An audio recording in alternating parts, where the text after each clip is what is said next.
നീ അറിയേണ്ടത് നശ്വര മനുഷ്യരുടെ അജ്ഞതയെയും തെറ്റുകളെയും കുറിച്ചാണ്. അവർ പശ്ചാത്താപത്തിൻ്റെയും കുരിശിൻ്റെയും വഴിയിൽ നിന്ന് ഭയത്തോടും ഉദാസീനതയോടും കൂടി ഒഴിഞ്ഞു പോകുമ്പോൾ അന്ധകാരം അവരെ ആവരണം ചെയ്യുന്നു.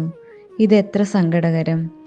ഇപ്രകാരം അജ്ഞതയിൽ മുഴുകി ക്രിസ്തുവിൻ്റെയും എൻ്റെയും സഹനങ്ങളെ വെറുക്കുകയും അങ്ങനെ ഉന്നതമായ അനുഗ്രഹങ്ങൾ നഷ്ടപ്പെടുത്തുകയും ചെയ്യുന്നു. സഹനം എന്ന ഔഷധം കൊണ്ട് മാത്രമേ അവർക്ക് പാപമോചനം ലഭിക്കുകയുള്ളൂ. ഈ സത്യം അറിയാതെ പാപത്തിൽ ബന്ധിതരായി അവരെല്ലാം തങ്ങളുടെ രക്ഷ അസാധ്യമാക്കി തീർക്കുന്നു. നീചമായ അജ്ഞതയാണ് പാപത്തിന് ആധാരം. ദുഃഖങ്ങളും സങ്കടങ്ങളും ക്ഷമയോടെ സഹിക്കുന്നവർ നീതിമാനായ വിധികർത്താവിൽ നിന്ന് രക്ഷ നേടുന്നു. ദുഃഖത്തിൻ്റെ കയ്പ് നീരാൽ പാപത്തിൻ്റെ വിഷവായു അകറ്റപ്പെടുന്നു. അതിൽ കൂടി ജഡമോഹങ്ങളുടെയും കാമക്രോധങ്ങളുടെയും ആസക്തി തകർക്കപ്പെടുന്നു. അഹങ്കാരം എളിമയ്ക്ക് വഴിമാറുന്നു. മാംസം കീഴടക്കപ്പെടുന്നു.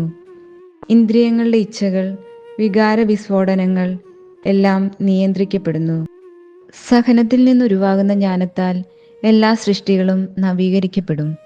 അതിൽ നിന്ന് പലായനം ചെയ്യുന്നവർ മനോവിഭ്രമത്തിനിരകളാകുന്നു. അതേപ്പറ്റി അജ്ഞരായിരിക്കുന്നവർ വിഡ്ഢികളും.